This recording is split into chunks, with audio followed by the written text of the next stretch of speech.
deixa um momento da história do Renascimento, né? E entender o Renascimento, principalmente em Florença, esse lugar onde foi o berço do Renascimento, né? Esse lugar que estava acontecendo tudo nessa época. Florença, inclusive, nesse momento, além de estar com a ciência, já com tecnologia, com esses pintores maravilhosos que estavam lá, que era o Leonardo da Vinci, que era o Michelangelo, que era o Botticelli, uma turma incrível, né? Eles já estavam, Vasari também já estava, Vasari, que é esse biógrafo, historiador, que depois, né, quando o Leonardo morre, o Vasari, o Jorge Vasari, é esse historiador de Verona, de Florença, que vai escrever a biografia desse tempo. Ele vai fazer uma biografia desses homens desse tempo. Quando o Leonardo da Vinci morre, o Jorge Vasari tinha 8 anos. Então, ele pega isso numa época muito importante. Bom, então, o Renascimento foi um fenômeno, e é um fenômeno atemporal. Né? A própria palavra, se a gente for se apegar pela palavra renascimento, é um fenômeno atemporal. Por quê? Porque a palavra já está dizendo, né? Isso de acordar, um acordo, fazer um acordo com a vida, um acordo com esse momento, renascer. Então, esse fenômeno atemporal que a palavra está trazendo, né? Acordar para a vida, renascer a cada instante, a cada momento, né? E isso, o renascer, sempre é necessário. Então, é um fenômeno da nossa história, da nossa estrutura, da nossa vida. Então, esse fenômeno, nesse período de 1480, 1440, já estava o Renascimento brotando, né? Violentamente, mas principalmente em Verona, o berço do Renascimento.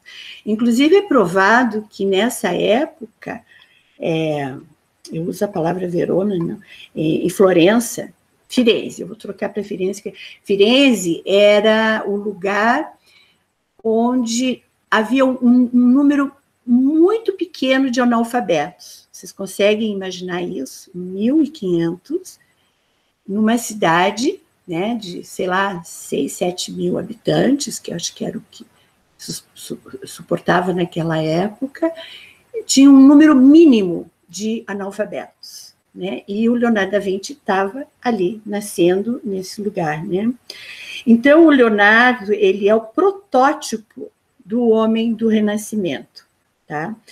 E ele, então, eu vou pedir, então, para a Mazé, para a gente começar, colocar a imagem do Vitruviano, que é a imagem desse tempo, que o Leonardo da Vinci vai nos trazer como o homem que vai facilitar essa passagem. Ó, o Vitruviano, né, que ele vai fazer em 1480 e 1492, está ali, inclusive, né? Ele vai criar esse homem que agora é um representante do universo. Ele está numa posição de estar nos 4 cantos do planeta. Ele é o centro do universo, tá? E antes, o que vinha acontecendo? Na Idade Média, o homem era esse subjugado, era esse que tinha que estar submisso às leis da igreja, das religiões, era o homem que vivia sob o jugo do pecado, era um homem que não existia, ele não podia ter conhecimento, ele não podia existir, ele não podia nada. E a Idade Média vai ser esse momento da história que é dominada por guerras sobre religiões também, não que não tenha havido depois, né, mas assim, era o domínio total da igreja. O homem não existia. O Renascimento, então, é esse momento que vai dar um lugar para esse homem. E esse Vitruviano vai ser um registro fiel de como o Leonardo da Vinci estava sentindo, né? Porque é sabido que a arte, que o artista antecipa um tempo na história, né? O próprio Freud vai falar disso. O artista é aquele que vai trazer o tempo antecipadamente para a história. Ok, mas obrigada. Depois nós vamos voltar com a imagem do Vitruviano. Pode tirar. Então, assim, então aqui está o nosso Leonardo, né? Ele nasce em 15 de abril de 1952, né? Ele vai nascer num lugarejo chamado Anciano, em Florença. Era um lugarejo, uma aldeiazinha, uma vilazinha próximo de Florença, né? E por que ele se chama Da Vinci, né?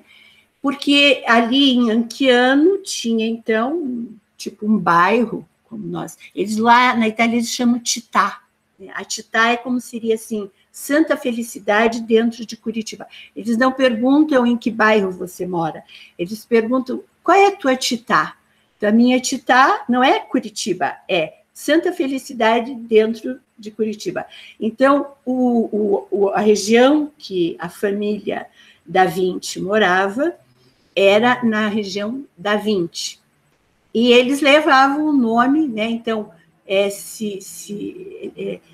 levavam o nome desse lugar. Então, Da Vinci é o nome da cidadezinha, do local, e a família leva esse nome, né?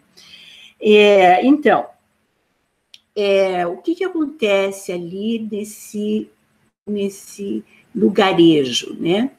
A família Da Vinci, eles eram tabelionários. O pai e o avô era uma tradição de tabeliões. Quer dizer, era uma família que tinha uma posição, para a época, muito boa, né? O avô Antônio era tabelião, tinha o tio Francesco, era um tabelião, e o pai do Leonardo Piero, outro tabelião.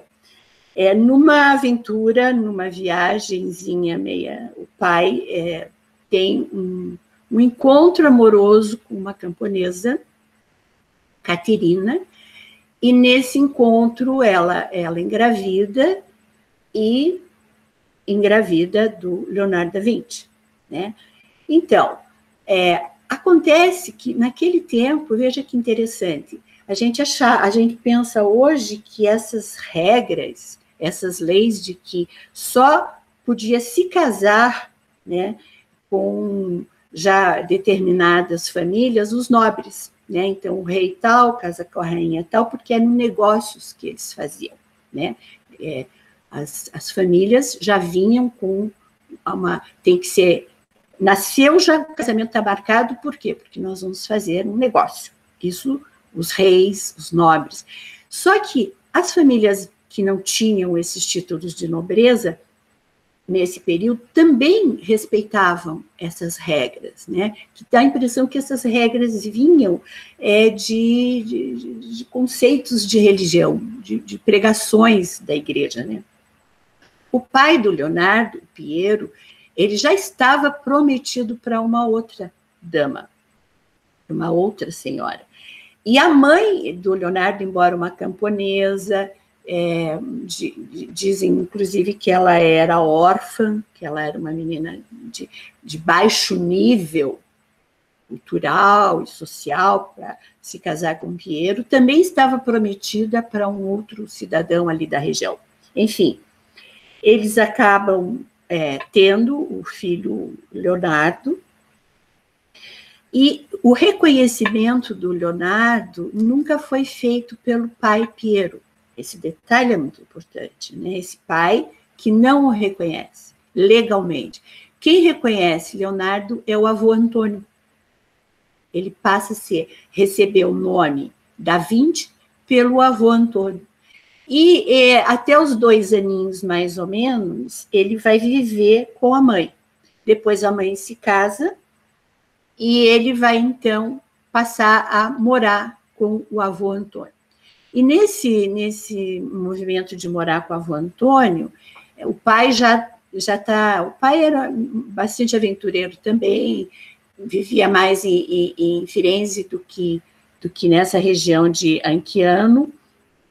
E o avô, inclusive, se vocês procurarem no Google, tem a casa onde o Leonardo nasceu, e eu tenho um colega chamado Passos, que esteve, né, Passos?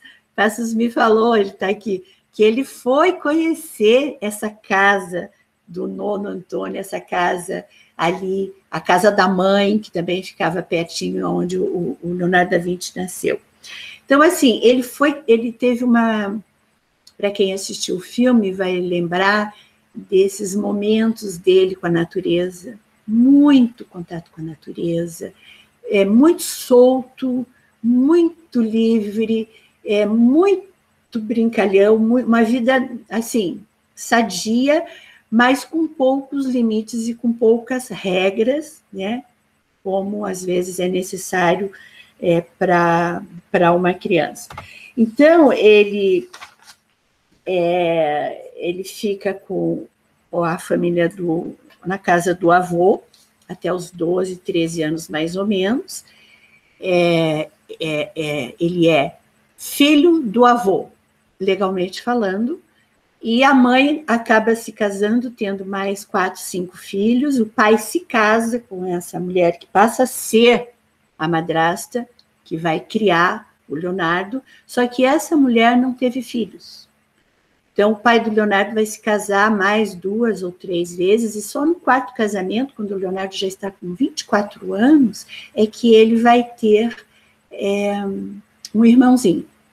Antes disso, ele é filho único, né, desse pai, que também não estava muito preocupado com ele. Como foi, então, essa formação do Leonardo?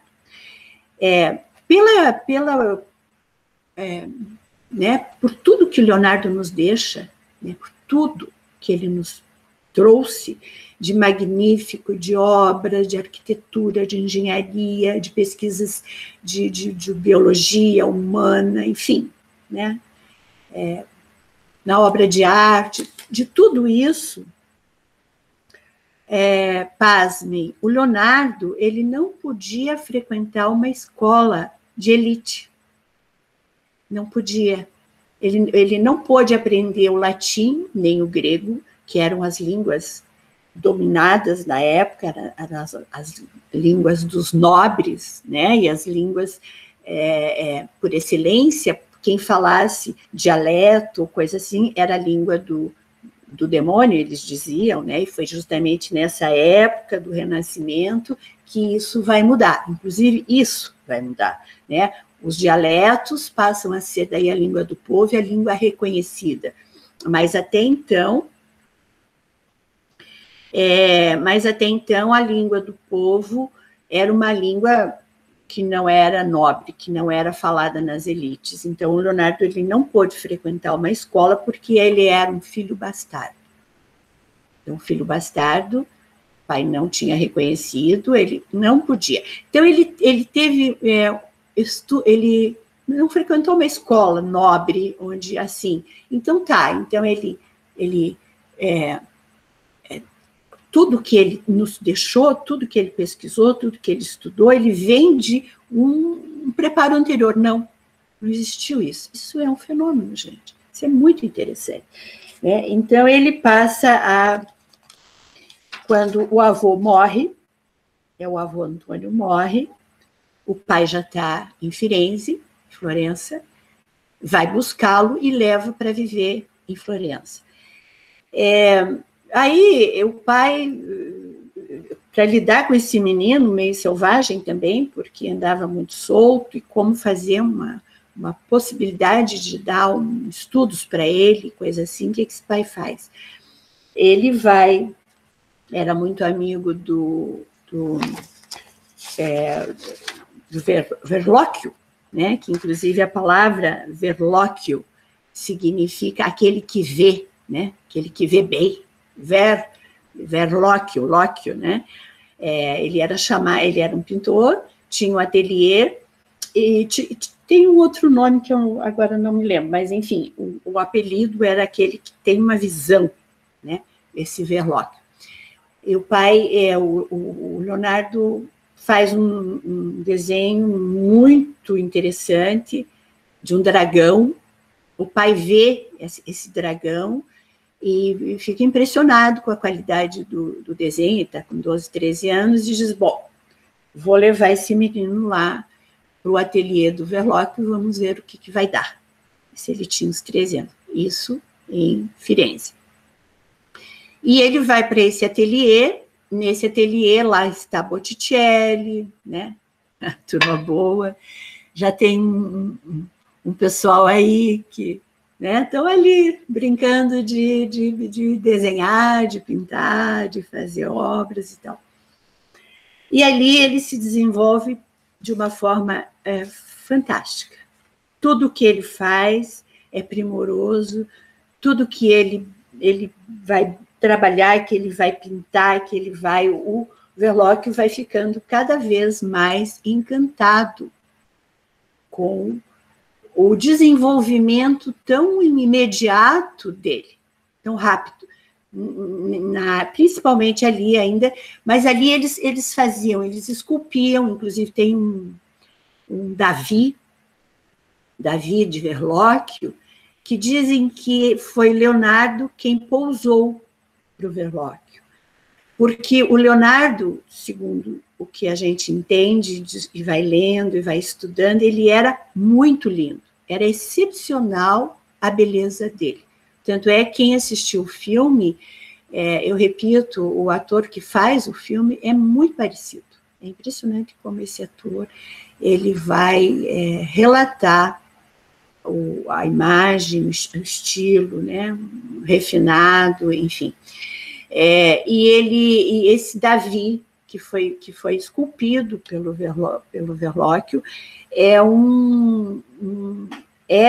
quem pousou, já tinha 13, 14 anos, foi o Leonardo da Vinci. Isso vocês também encontram, se vocês procurarem, vocês vão encontrar essas imagens. Então, como o pai não legitimou esse filho, e por que ele não legitimou? Porque como ele era bastardo, tinha uma regra, uma lei, que ele não poderia vir a ser um homem de tabelião. Veja que coisa incrível, né?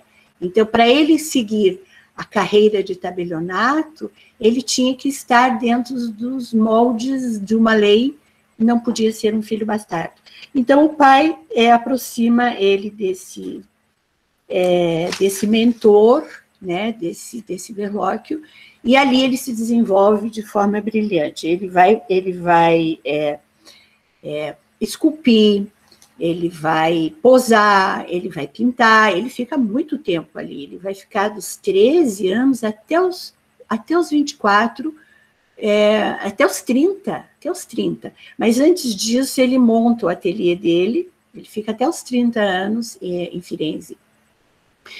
Aos 24 anos, ele é acusado de ter sodomia, de ter praticado atos imorais, sexualmente falando, com um garoto de 17 anos. E como ele foi acusado? Naquele período, havia na cidade um tipo de uma caixa-correio, né, onde você colocava as reclamações, os temas que, sei lá, né, minha vizinha saiu com meu marido, fulano beijou ciclano, tá traindo, enfim, roubou, não sei o quê. Eles faziam uma carta anônima e colocavam essa carta anônima nessa caixa-correio dentro de Firenze. E foi encontrado uma carta anônima de que o Leonardo tinha abusado sexualmente, né, de um garoto de 17 anos. Ele vai preso, fica acho que 1 ou 2 dias preso, mas como não tinha uma comprovação, ele é absolvido e isso não vai dar em nada lá para frente. Depois houveram outros episódios também, mas nada que pudesse também ser comprovado, ou seja, o que deixa aí muito claro? O Leonardo, ele emocionalmente, né, no sentido de uma escolha de objeto sexual, era homossexual. Ele tinha atração por homens, né? Tanto é que, naquele período do Renascimento, onde tudo está acontecendo ali nessa região, justamente de Firenze, né? Eles tinham uma coisa muito interessante, é que eles... veja que curioso, a arte estava brotando, a ciência estava brotando, a literatura estava brotando, tudo em Firenze, e eles estavam nesse período, né, que é o período do humanismo, né, nesse desenvolvimento do homem, né, que está ali trazendo o homem para o centro do universo desse período do humanismo. Existe ali uma escola, que é a escola da tradução dos livros, das obras de Platão. Em Firenze, essa escola que eles vão trazer, deixa eu ver o nome da escola aqui, que eu já vou falar para vocês. É uma escola onde vejam, naquele período de 1500, estava em Firenze esse lugar. Deixa eu ver aqui, que eu já acho o nome da escola. Era um grupo de pessoas que traduziam as obras de Platão. E o que eles estavam trazendo? Trazendo para o centro também toda a questão da República, do Platão, eu já acho aqui, né?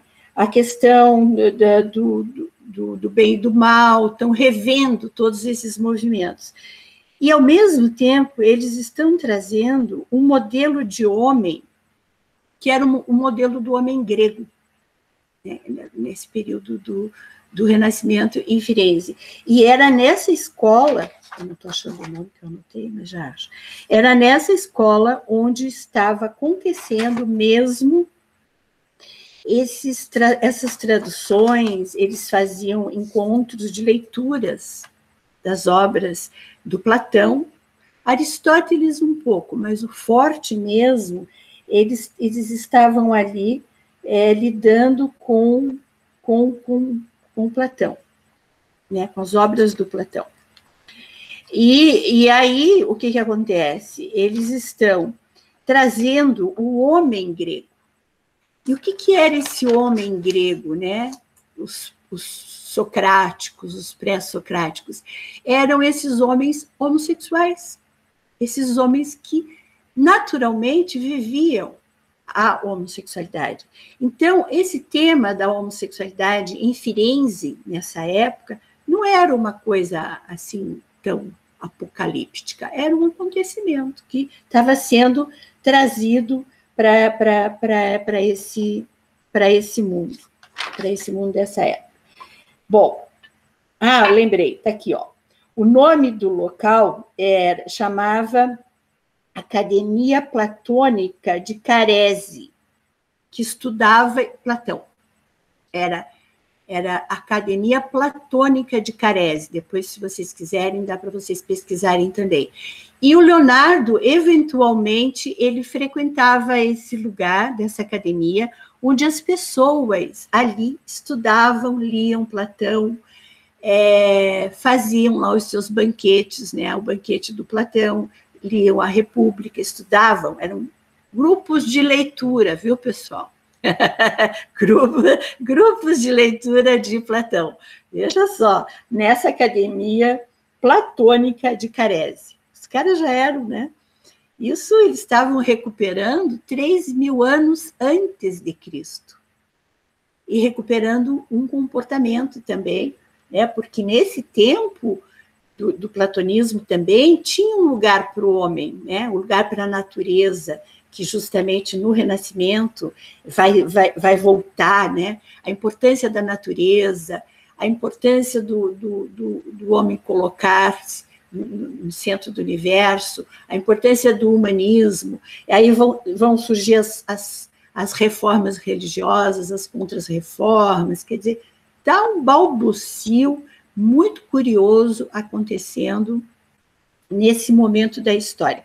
Por isso que eu disse que é muito importante, para falar do Leonardo da Vinci, trazer esses episódios do Renascimento, por ele ter sido um mentor, praticamente, desse momento do Renascimento.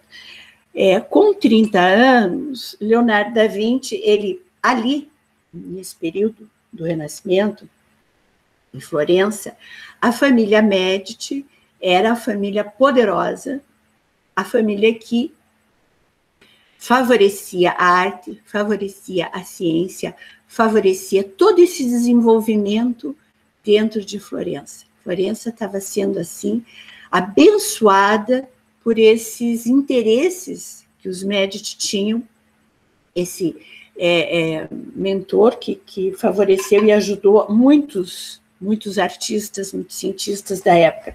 Só que o Lourenço de Médici, ele não gostava muito do Leonardo. Leonardo, ele tinha uma característica, assim, ele era muito na dele, ele gostava muito de ficar no canto dele, lendo, estudando, praticando as peripécias dele, e ele não era aquele fiel escudeiro, assim, se ele conseguisse, se ele via que ele estava sendo um pouco abusado de um nobre desses, ele meio que se recolhia, ficava no canto dele, e ele tinha uma outra característica muito forte, que era essa característica de procrastinar. Começou inúmeras obras e não deu sequência. Esse é um tema que o Freud vai retomar e a gente vai trabalhar bastante mais daqui para frente, o que significou na estrutura subjetiva do Leonardo da Vinci, isso de não dar sequência às suas obras, em todos os sentidos. Não eram só as obras de pintura. Por um período, ele não achava que a pintura era uma coisa interessante, ele estava mais interessado nas engenhocas dele, nas construções de objetos, das engenharias e das arquiteturas e coisas assim, né? Então, ele vai, então, nesse período, ele não tem um espaço favorável em Firenze, embora ele ali já tenha feito algumas obras e tal, mas Firenze está sendo um pouco, assim, não favorecida, porque Lourenço de Médici não gosta dele, não tá colocando ele num cenário, né, tá deixando ele meio de escanteio, por uma questão pessoal, uma questão entre os dois ali, que não se sabe muito bem, mas enfim. Aí Lourenço de Médici escreve uma cartinha para o Ludovico Moro, em Milão, e diz, olha, tem um rapaz aqui que ele faz muita coisa legal, e ele é músico, e ele é engenheiro, e ele ele constrói, desenha, ele faz plantas de pontes, de cidades, e aí ele manda essa carta para o Ludovico Moro. Quem assistiu o filme deve ter visto ali esse momento que o Moro, que é o Ludovico, que era o Ludovico Sforza, né, da família Sforza. Médici são a família em Florença, e os Sforza são poderosos em Milão. Mas ele era chamado o Moro, era um apelido que foi dado ao Ludovico. Nesse período, então, o Ludovico diz para ele, escreve então o que você faz. E ele vai relatar inúmeros, faço faço música, construo caixa de música, construo ponte, sou engenheiro, sou da engenharia civil, e lá embaixo, assim, ele colocou, eu pinto também, sou pintor também, assim, por último. Isso chega para o Ludovico Moro, que o Ludovico chama e traz ele para Milão. Então, com 30 anos, ele vai para Milão, e ele tem um lugar, assim, muito importante na vida do Ludovico, porque o Ludovico gosta muito dele, diferente do que tinha sido com o Lourenço de Médici. Ele tem um espaço, ele faz cenários para teatro, ele constrói aqueles, tem inclusive um cenário magnífico para quem viu o filme, que aquilo é um fenômeno para a época, né? Quem viu o filme deve lembrar que ele fez aquele maravilhoso paraíso, não sei o quê, para o Ludovico Moro, com um cavalo entrando dentro do palco, uma coisa fenomenal.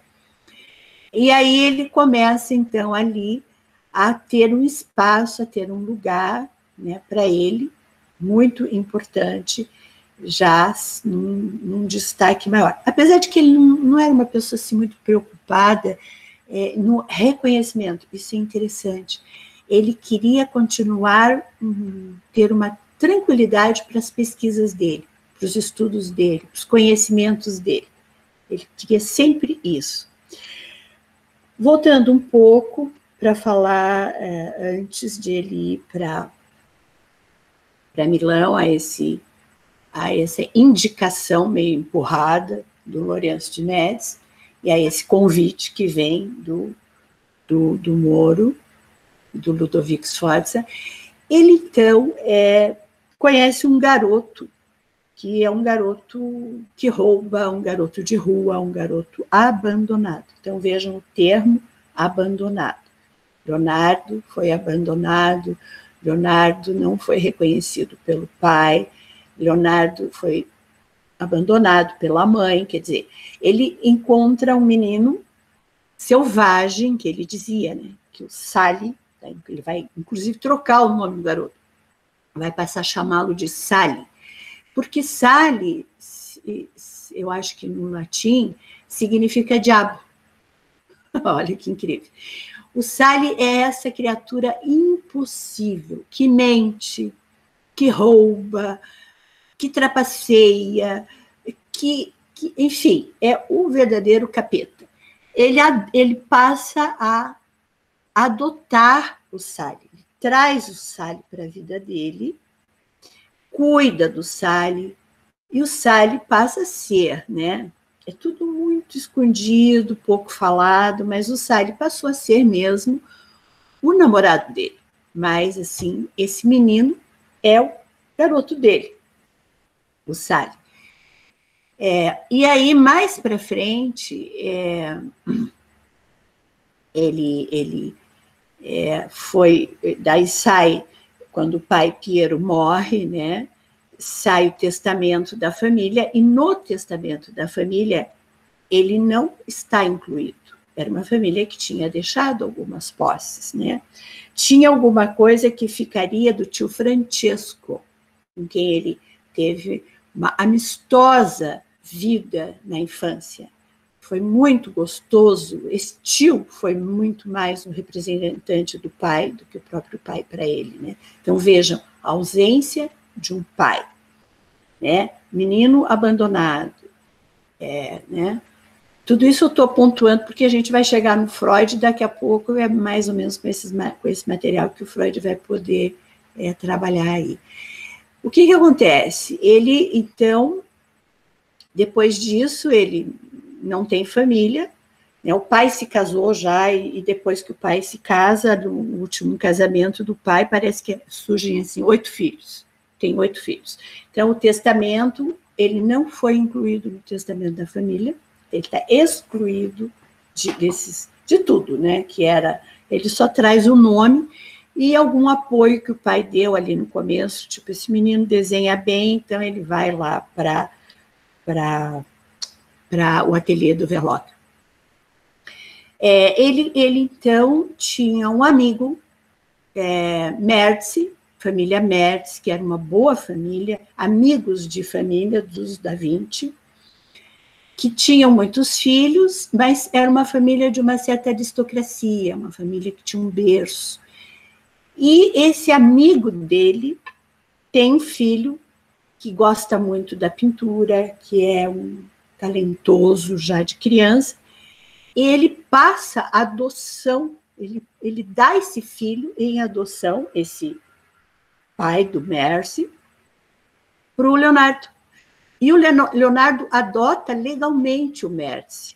Mercy, então, Francesco Mercy, que depois se transformou num pintor, né, passa a ser, com todo o conhecimento que o Leonardo queria ter passado para o Sally, mas o Sally, ele não conseguia. O Sally era um barulhento, esculhambado, mentiroso, trapaceiro. Não, na verdade, quando ele adota o Sally, ele queria que o Sally fosse a extensão dele, mas o Sally não dava.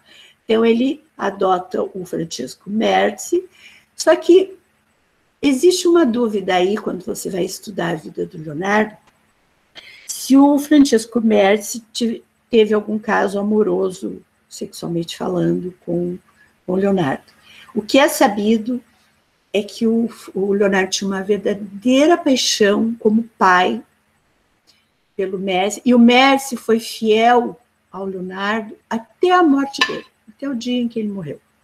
Ele foi assim, ficou do lado, cuidou, e quando o Leonardo morre, no testamento do Leonardo, ele passa tudo para o Francesco Mertz, e deixa de herança, porque o ateliê que ele teve era um ateliê que tinha muitos garotos, né? Os garotos iam e vinham, e, bom, com todo esse cenário que eles estavam querendo reconstruir do homem grego, da homossexualidade. O Leonardo estava nesse centro e favorecendo esse cenário a esse momento da história.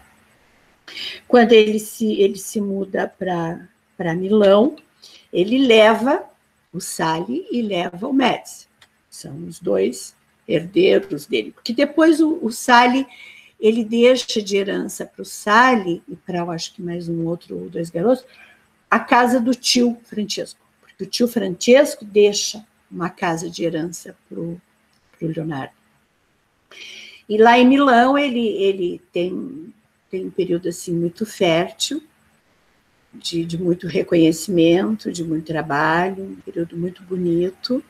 E depois começam os embates de Milão com a França, né? Que primeiro é com Carlos VIII, que tenta invadir Milão, e daí o Ludovico Moro tem que se esconder, tem que fugir. Depois Milão fica sendo posse da França, o Carlos VIII morre, então quem assume no lugar do Carlos VIII é o Luís XII, e o Luís XII tem muito, muito, muito, muito apreço pelo Leonardo, dos franceses. Os franceses, nesse período, eles tinham uma dor de cotovelo muito grande, porque eles percebiam que a arte na Itália, principalmente em Florença, em Milão, era assim, de uma exuberância que não chegava aos pés da França. Não, era assim, na verdade a palavra seria assim, invejavam os homens, atores italianos, pintores, a arte italiana. E eles invejavam tudo que estava acontecendo em Florença, né? Eles queriam para eles aquilo. Nesse período, uma das grandes obras que o Leonardo da Vinci fez foi que o Moro, Ludovico Moro, quer fazer um mausoléu para ele e para a família, e leva o Leonardo até a igreja de Nossa Senhora da Graça, capela de Nossa, Igreja de Nossa Senhora da Graça. E lá ele quer edificar, era uma igrejinha meio simplória e tal, ele quer dar um status para esse lugar. E nesse lugar tem um refeitório, onde ele, nesse refeitório, ele pede para o Leonardo pintar a Santa Ceia. E o Leonardo, então, começa essa obra da Santa Ceia, que ele demora 3, 4 anos para fazer. Era essa questão dele. Ninguém queria muito contratar o Leonardo, porque ele tinha esse problema, ele procrastinava. Ele iniciava, sumia, voltava, aparecia, sumia. Então, ele estava sempre nessa coisa de não dar o acabamento, não finalizar a obra. Quando ele finaliza, realmente ficou uma coisa impressionante, depois desses 4 anos, mas foi assim, uma morosidade total, né? Aí, quando teve a invasão do Luís XII, o Luís XII viu aquilo, ficou estupefato com aquela obra dentro desse lugar, desse refeitório, dessa igreja, e ele, então, quer levar para a França. Não podia, porque ele pintou num muro, né? É um muro, não tinha como desmanchar o muro, tirar o muro, e a maneira como ele utilizou as tintas e tudo, isso se depapirou muito rápido, se estragou muito rápido. Então, essa é uma das grandes obras do Leonardo, está lá, quem for a Milão, eu recomendo, tem que já fazer assim, pernoitar, como eles dizem, fazer a reserva, fazer a reserva daqui do Brasil, porque às vezes você leva 6 meses, tem um número limitado de pessoas para estar nesse lugar, para ver essa magnífica obra do Leonardo da Vinci, né? que é a Santa Ceia. Qual era a preocupação do Leonardo da Vinci para fazer a Santa Ceia? Tiveram já muitos outros que tinham feito a Santa Ceia.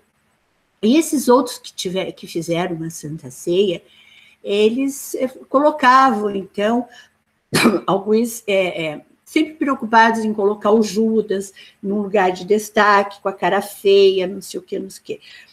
O Leonardo, ele estudou profundamente os textos bíblicos para entender. E ele pensou, não, eu vou fazer a Santa Ceia já quando Jesus disse, aqui um de vocês vai me trair. E o que ele faz? Então, ele vai criar feições. Por isso que ele, né, uma vez o Ludovico Moro disse, cara, mas não dá mais, os caras estão sem poder comer no refeitório, eles estão comendo nos jardins, os frades lá, tem que ficar pronto esse negócio. Ele disse, eu não posso, porque eu ainda não encontrei a feição a expressão que eu estou procurando do Judas. Eu me lembrei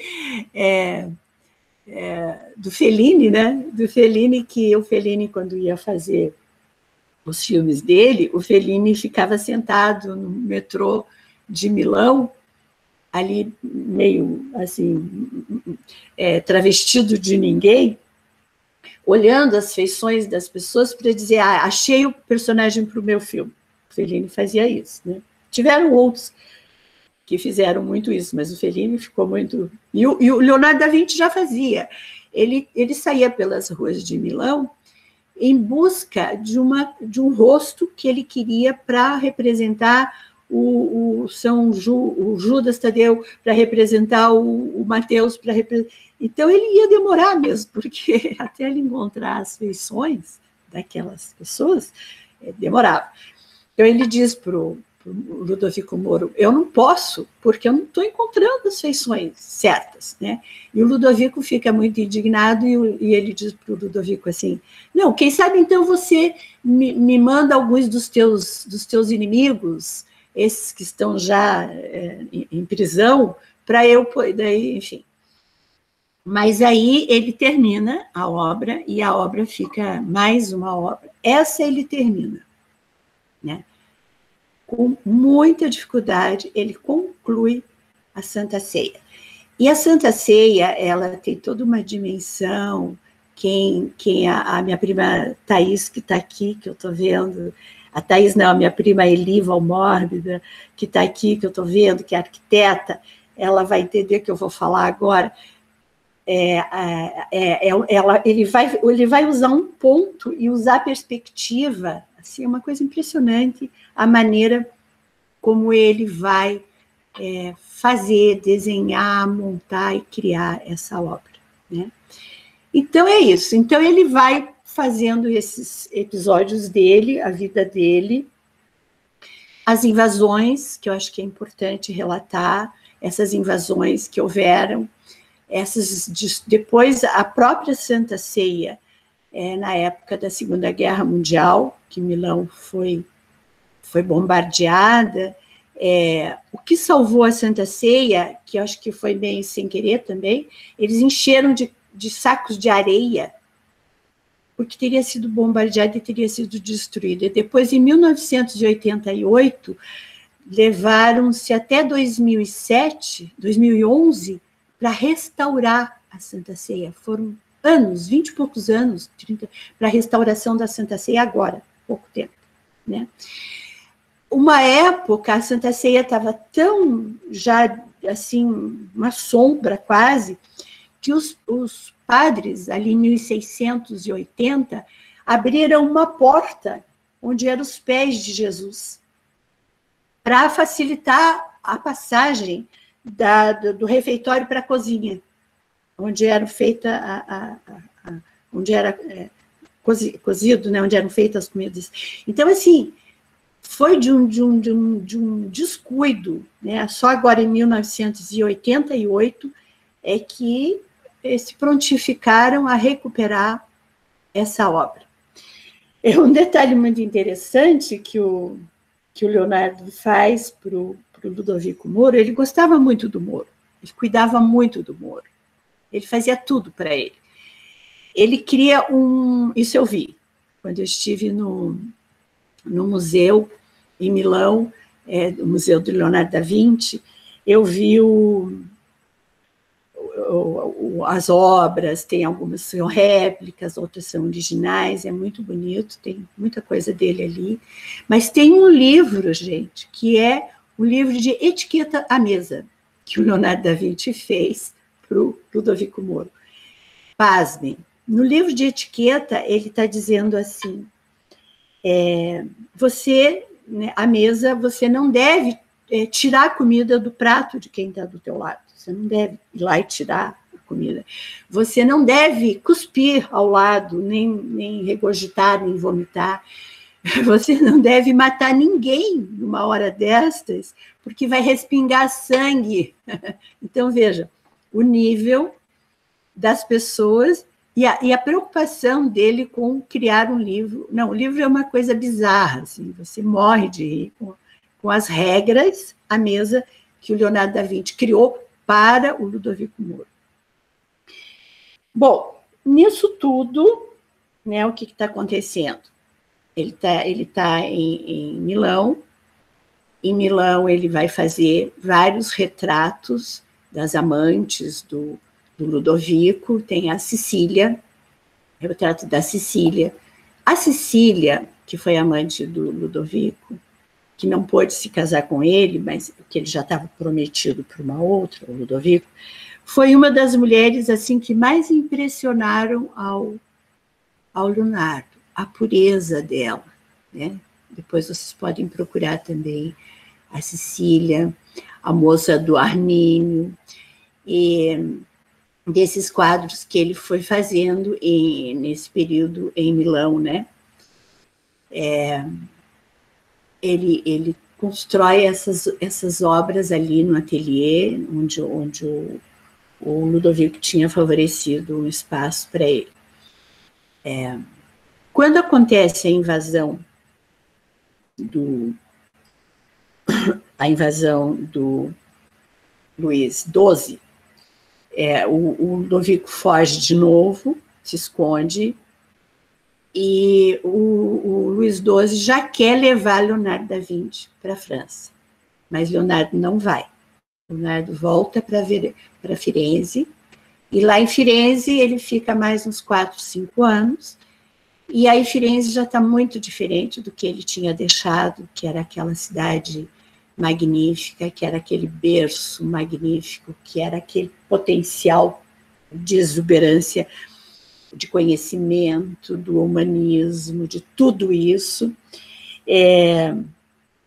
Voltando para Firenze, ele fica mais um pouco, ele já está com mais exigências, inclusive no trabalho dele, né? Ele fica pouco tempo, e nesse período ele entra em contato com Maquiavel. Maquiavel está ali, eles realmente trocam, né? E eles vão fazer um trabalho juntos depois. César Borgia, que está num lugarejo perto ali, mas os Borgia já estão em Roma também, né? Por causa do Papa Alexandre VI, que ele é um filho ilegítimo, César Borgia, acho que vocês sabem quem é, que foi um tremendo de um assassino, né? E o César Borgia contrata o Leonardo para trabalhar com ele e com o Maquiavel. Então vejam os contatos que ele tinha com as pessoas ali. Ele não suporta ficar junto com Maquiavel, com César Borgia, porque era uma coisa assim horrível, os feitos de matança, de envenenamentos, de ganância, e o Leonardo não se adapta a isso, e ele recebe um convite do Papa para ir para Roma pintar uma parede, onde nessa parede, uma parede seria, esse Papa é o Leão X, já, onde seria uma parede da Batalha de Anghieri, seria o Leonardo da Vinci quem pintaria, e a outra parede seria também a Batalha de Anghieri, pintada pelo Michelangelo. Bom, resta dizer que os dois quase se mataram, foi terrível assim. O Leonardo não consegue terminar essa obra, novamente ele abandona e volta mais um pouco para Firenze. Daí tem realmente um embate muito grande em Milão, com tudo isso, enfim, a vida dele, quando ele recebe um convite, então, do Francisco I da França para ir morar na França. Com tudo isso, o Leonardo já estava com 60 anos, gente, né? Então, eu vou dar uma paradinha um pouco da biografia aqui e gostaria de falar para vocês alguma coisa sobre esse homem vitruviano. Depois a gente vai entrar numa obra que o Freud trabalha e em alguns relatos que o Leonardo tem lembranças da infância, que é o trabalho do Freud, uma parte do trabalho, para a gente poder falar de psicanálise e cinema, né? Se vocês quiserem fazer alguma pergunta, passarem para o chat a pergunta, podem passar. Cadê a Mazé? Estou aqui, Berenice, apostos. Então, eu vou falar agora novamente do vitruviano. Lembra que nós combinamos, né? Que você iria colocar o vitruviano. E eu vou contar para vocês uma coisa fascinante que eu não sabia, que eu descobri. Como foi que o Leonardo da Vinci, e eu descobri agora nessas pesquisas, sabe? Que eu sou maníaco por pesquisa, então quando eu entro nesse mundo das pesquisas, eu não faço mais nada, eu só pesquiso. Então a Mazé vai colocar na tela o nosso homem vitruviano, que é o representante, o símbolo do humanismo, o símbolo do Renascimento, o símbolo dessa passagem da Idade Média, né, para o Renascimento. Esse símbolo que foi feito pelo Leonardo da Vinci. Vou começar a falar. Então, o homem vitruviano do Leonardo da Vinci, ele estudando os socráticos, os pré-socráticos, ele vai... Não Só um é pouquinho. essa. Não é essa, não. É o vitruviano, E espera só um pouquinho. Já. Tá bom, enquanto isso eu vou falando. Ele vai estudar um tal de Marcus Vitruvino Polião. Olha que interessante. Esse Marcus Vitruvino, Polião, ele nasceu no ano 80 antes de Cristo. Ele serviu o exército romano sob o comando do Júlio César. Esse homem, ele tinha uma capacidade incrível de construir máquinas de artilharias. Ele era um arquiteto da época, engenheiro do Júlio César, dessa galera, né? E ele era responsável pelas grandes obras arquitetônicas da época, esse Marcus Vitruvino. E ele deixa um livro que o Leonardo da Vinci, como pesquisador, encontrou esse livro de arquitetura da antiguidade, viu, Maísa? Minha prima, querida arquiteta, que ele vai, nos escritos desse livro, que esse Marcus Vitruvino deixou, ele continha uma descrição de como seria a perfeição de um corpo humano. Olha, o Leonardo encontrou esse livro. E ele poderia construir um templo ao mesmo tempo que o universo, quer dizer, antecipando o renascimento. O homem é o templo do universo. O homem é o representante e a natureza são o universo, nesse livro. Daí é que veio as bases para o Leonardo da Vinci, pesquisando esse livro,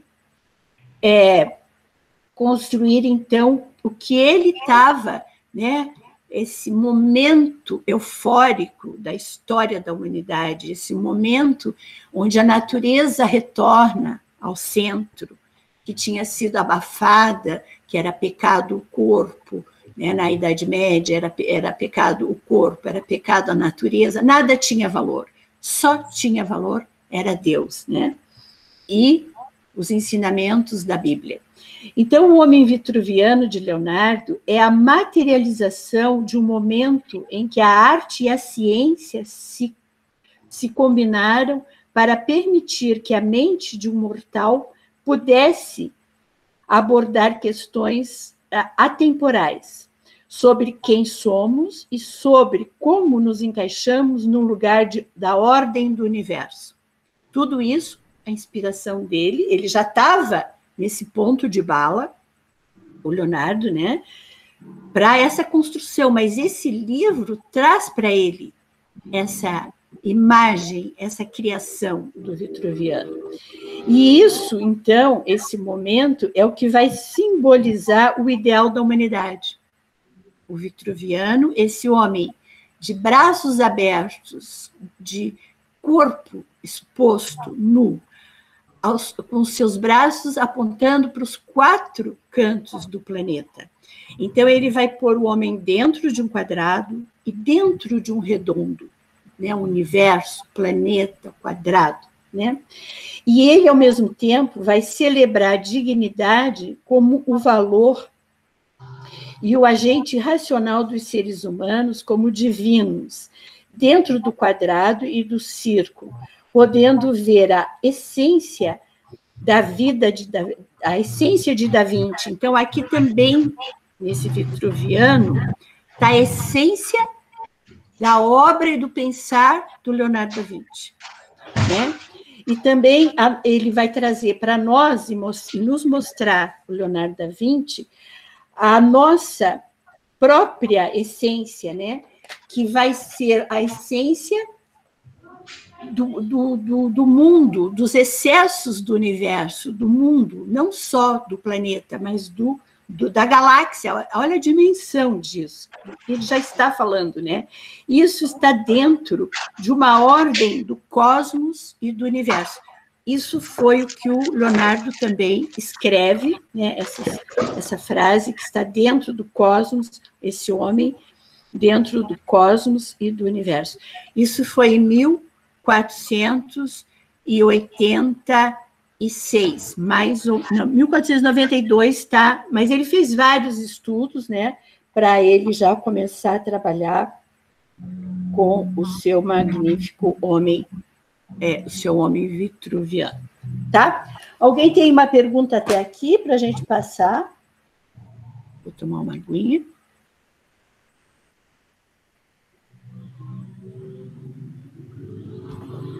Posso seguir? Estou falando demais? Não, né? Se deixar, eu vou, hein, gente? Bom, vamos voltar um pouquinho.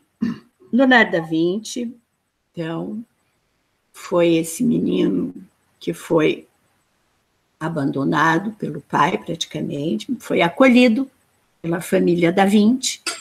O pai sempre foi esse personagem muito estranho na vida dele.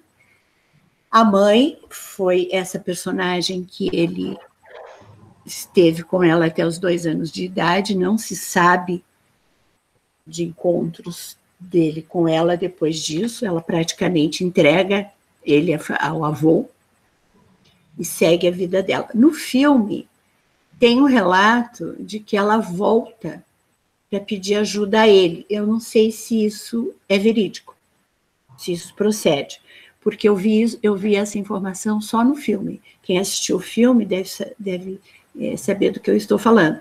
Eu não sei se isso procede, porque nas pesquisas que eu pude fazer, devem ter outras, né, que talvez fale disso, mas não fala de que ele enterra a mãe. Eu achei isso simbólico. Eu acho que ele vai tentar enterrar a mãe nas obras dele, que é onde o Freud talvez vá nos mostrar quem é essa mãe, como ficou essa mãe para ele, né? O que aconteceu? Ele tinha umas lembranças da infância, que ele falava sempre sobre isso. Inclusive, o Jorge Vasari, que é o historiador dele, diz que isso está muito escrito nas obras dele, dessas lembranças que ficaram na memória do Leonardo. Uma das lembranças é que, quando ele tinha 2 anos de idade, ele lembra, 2 anos de idade, que foi denominado um corvo, mas, na verdade, era um melífero. Mas ele descreve não como um corvo, ele descreve como melífero, e depois foi traduzido como um corvo. Até o próprio Freud diz que o corvo é esse animal que ele tem toda uma questão mítica da idade dos tempos muito antigos, que o corvo tem uma relação da mãe, da criança, enfim, né? Ele vai usar o corvo vai fazer essa adaptação. Ele diz que ele está no berço e entra um corvo que, com a ponta da sua asa, que pousa no seu bercinho, no seu berço, 2 aninhos, com a ponta da sua asa, dos seus lábios, ele vai mover os seus lábios muitas vezes. Então, a ponta da asa do corvo, tentem imaginar, depois eu vou mostrar a imagem para vocês, ele vai tentar abrir a boca do Leonardo por várias vezes. Então, essa é uma memória que ele tem da infância, né? Essa memória da infância vai ser muito trabalhada pelo Freud, além de outras coisas, porque o Freud também, ele escreve praticamente um livro em 1910, né, que são as lembranças de Leonardo da Vinci. Ele vai trabalhar a vida, a arte, a sexualidade do Da Vinci, a questão da procrastinação, esses abandonos dos trabalhos, enfim, tudo isso está na obra do Freud. Outra memória interessante que o Leonardo também teve, ele também teve da infância, tem essa que é muito importante, né? Que ele andava no momento um pouco mais adulto, andando pelos lugares ermos, lugares, né? E quem conhece Florença sabe que Florença é um vale, Florença é um lugar lindo, as casas são colocadas nas montanhas e tem muita pedra, muita rocha, tem muita gruta, e ele está andando num desses lugares e, de repente, ele se depara diante de um buraco, vamos supor assim, uma espécie de uma caverna, e ali ele fica meio que hipnotizado com aquela cena daquele buraco, daquele escuro, daquela caverna, né? E ele fica ali querendo saber por que isso o hipnotizou, né? Hipnotiza, e o que teria lá dentro daquele buraco? O que teria dentro daquele buraco escuro, daquele buraco negro? E, ao mesmo tempo que ele até poderia ter entrado para ver, ele não entra, né? Mas ele fica com muito medo e ele vai escrever depois, né, que o que ele sentiu foi medo e desejo por aquele lugar que, ao mesmo tempo, o seduzia, o cativava, né? Que, ao mesmo tempo, ele ficou fascinado até para entrar e não conseguiu, entre o medo e o desejo. Então, são dois elementos, né, que para a psicanálise também tem, e o Freud vai trabalhar esse episódio aí e esse é mais um relato que ele repete, que ele conta, que ele repete. O Leonardo da Vinci, ele tinha um hábito de anotar tudo. Ele já era um cara do nosso tempo, no sentido de fazer agenda, né? Ele anotava tudo. Ele anotava tudo que ele gastava. Quem assistiu o filme lembra. Ele anotava as ideias que surgiam na cabeça dele, assim, os projetos dele. Ele anotava os medos, ele anotava os anseios, ele anotava as falcatruas do Sally, ele anotava tudo. Ele deixou mais de 7.000 páginas escritas, fora o que se perdeu. Olha que coisa incrível, mais do que isso. E deu para fazer a biografia dele, com relatos, e falando de muita coisa, porque ele deixou um material que foi... Ele escrevia sobre a rotina dele, sobre o dia dele, sobre as horas dele, né? Então, ele faz isso, ele deixa esse material, e é nesse material que estão esses relatos, né, do Metrife, do corvo, do Milhafre, desculpa, Milhafre, veio a palavra, veio. Mas ele escreve Milhafre, foi transformado para corvo, tá? Não sei se foi um ato falho, não foi ato falho do Freud, porque o Freud escreve numa nota de rodapé que para ele seria um corvo e não um milhafre, até porque naquela região ali, se tivesse acontecido, não poderia, essa ave, que era uma ave que parece que era do norte da África, uma coisa assim, não estaria em Firenze. Enfim, Freud dá uma explicação lá, mas que um corvo seria bem mais provável que fosse. Mas o Leonardo da Vinci usa a palavra milhafre. Bom, isso ele escreve, e parece que nos escritos dele é uma memória que retorna, né? como daria para dizer o que o Freud vai chamar o retorno do recalcado. Aquilo que volta, aquilo que retorna, é aquilo que eu não pude trazer na simbolização, aquilo que está como um real para Lacan, é um real que fica, né? Porque o real não cessa de não se inscrever, não cessa de não se escrever, ele retorna. Ele vai retornar como um sintoma, ele vai retornar como um medo, ele vai retornar como uma angústia, ele vai retornar. Então, baseado nisso, também que o Freud vai escrever muita coisa, né, para a gente falar tudo aqui, mas o Freud daí vai trabalhar esses episódios da vida do Leonardo da Vinci. O Leonardo da Vinci, ele pintou um quadro que foi a Mona Lisa, quem não sabe, né? Que é, além de muitos outros magníficos quadros, só que a Mona Lisa tinha uma questão ali.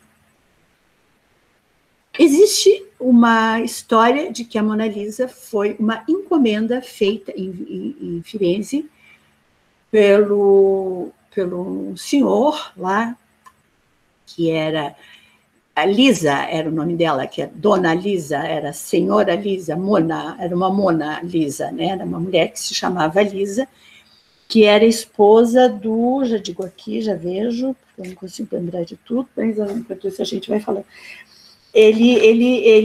Ela era esposa do... Bom, enfim, ele recebe essa encomenda, e nessa encomenda é quando acontece o episódio de que ele é convidado pelo Ludovico Moro a ir para Milão. E, naturalmente, o quadro não terminado, ele transporta o quadro consigo para Milão, leva o quadro para Milão, né? E lá em Milão, onde ele vai, a Mona Lisa vai junto. Então, dizem que, inclusive, quando ele foi para a França, ele atravessou os Alpes a cavalo, levando a Mona Lisa e levando a Santana, que é o outro quadro que nós falaremos já sobre a Santana. Ele